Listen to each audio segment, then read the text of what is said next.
Good evening বন্ধুরা, কেমন আছো সবাই? আশা করি সবাই ভালো আছে, আমিও ভালো আছি। এই দেখো তোমাদের দাদা ভাই কত বাজার করে নিয়ে এসেছে। আজকে আমাদের এখানে হাটবার, তাই আর হাটবার মানে এখানে সমস্ত চাষিরা সব টাটকা টাটকা সবজি নিয়ে আসে। আমাদের এখানে সপ্তাহে 2 দিন হাট হয়। যারা গ্রাম এলাকায় থাকো তারা হাট শব্দটার মানে কি বুঝতে পারবে, আর যারা শহরের দিকে থাকো তারা তো সকালবেলায় বাজার যেটাকে বলে সেখান থেকে নিয়ে আসো সবাই সবজি। আর আমাদের এখানে এই যে আমাদের আজকে মোচা নিয়ে এসেছে, এটা দেখো একদম টাটকা মোচা, মুখটা দেখলেই বুঝতে পারবে। এই যে দুটো মোচা নিয়ে এসেছে, এটা চাল কুমড়ো, এতে বেগুন, ভেন্ডি, এটা রসুন পেঁয়াজ, এই যে একটা পেঁপে নিয়ে এসেছে, উচ্ছে নিয়ে এসেছে, এটা কচুরলতি, কচুরলতিটা আমার খুব পছন্দের একটা খাবার, মোচাটাও। তাহলে চলো, এই যে এতগুলো বাজার করে নিয়ে এসেছে, এবার বাজারগুলো আমি গুছিয়ে নিই। সবজিগুলো সব ফ্রিজে রাখবো। আর এই যে ব্যাগে নিয়ে এসেছে আলুটা আমি রান্নাঘরে নিয়ে যাব, পেঁয়াজ রসুনটা রান্নাঘরে নিয়ে গিয়ে রাখবো, যেহেতু এগুলো আমি ফ্রিজে রাখি না, এই সবজিগুলোই রাখবো। টমেটো আছে, টমেটো নিয়ে এসেছে।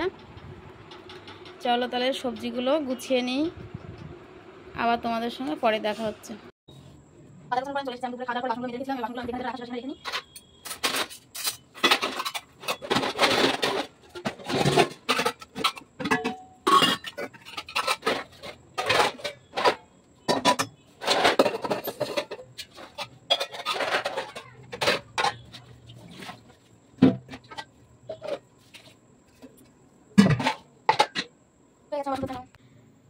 গোটা বেরিয়ে গেছে, ভীষণ ব্যথা, দেখতে পাচ্ছ? দেখো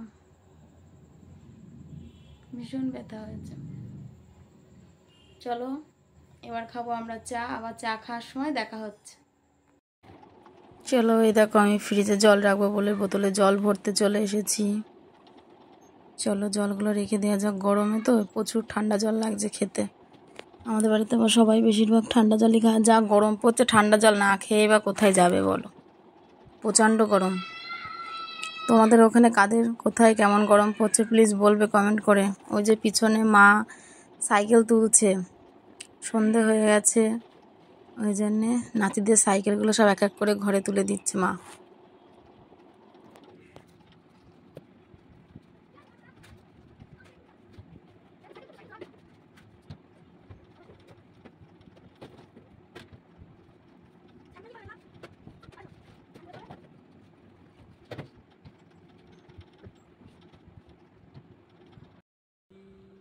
এই দেখো আমাদের পাখি সেজে গুজে পড়তে বসেছে কি, ওকে পড়াবে কি, ওই সবাইকে পড়িয়ে দেবে। ওই যে নিয়ে বসা হলো বই, ভয় দেখানোর জন্য নিয়ে আসা হলো ওই খুন্তিটা। তারপরে দেখো কে কাকে বই পড়াচ্ছে, শোনো। ও দাদাভাইকে বই পড়াচ্ছে, কেমনভাবে বই পড়াচ্ছে তোমরা একটু শুনে নাও।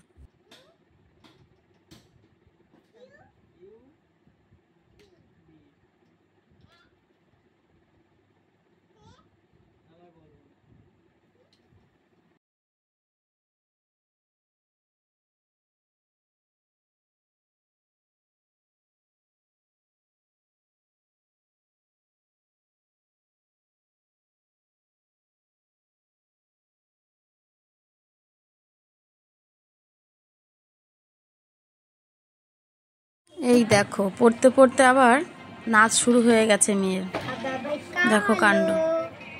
ওই গেঞ্জিটা নিয়ে মাথায় দিয়ে ও সমস্ত কাজ বাজ করে এবার লাস্টে আমি এখানে শাক কাটতে বসে গেছি। চলো কি শাক কাটছি তোমাদের সঙ্গে বলি। এগুলো কুমড়ো শাক নিয়ে এসেছে, কুমড়ো শাকটা এখন আমি কাটছি।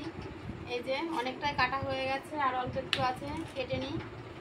এগুলো এখন কেটে রাখছি, সকালে রান্না করতে সুবিধা হবে, কারণ আমাদের সকালবেলা রান্নার একটু তাড়া থাকে, ওই জন্য এখন কেটে পরিষ্কার করে রাখছি। চলো এখানে লঙ্কার বোটা বাছা হচ্ছে। আর এক ধরনের শাক, এই যে এটা কি শাক, আমরা এটা আতারি পাতারি শাক বলি, তোমরা কে কি ভাষায় বলো সেটা আমাকে কমেন্ট করে বলবে এই শাকটা কি শাক বলো তোমরা সবাই। এই যে এটা মেজি বাছলো, আর আমি এই শাকটা এখন কাটাকুটি করে পরিষ্কার করে রাখছি। তাহলে চলো এগুলো বেছে পরিষ্কার করে রেখে দিই, সকালে রান্না করব। আবার রান্নার সময় তোমাদেরকে দেখাবো শাক আমি রান্না করেছি। তাহলে সঙ্গে থাকো, ভিডিওটি দেখতে থাকো। চলো। গুড মর্নিং বন্ধুরা, কেমন আছো সবাই? আশা করি সবাই ভালো আছে। এটা হচ্ছে পরের দিন সকালবেলা। কালকে ভিডিওটা আমি শেষ করতে পারিনি, তাই আজকে আমি ভিডিওটি শেষ করছি। তো আজকে ভিডিওটি এই পর্যন্তই করব, আবারও দেখা হবে নতুন একটি ভিডিওতে। সবাই ভালো থাকবেন, সুস্থ থাকবেন, বাই।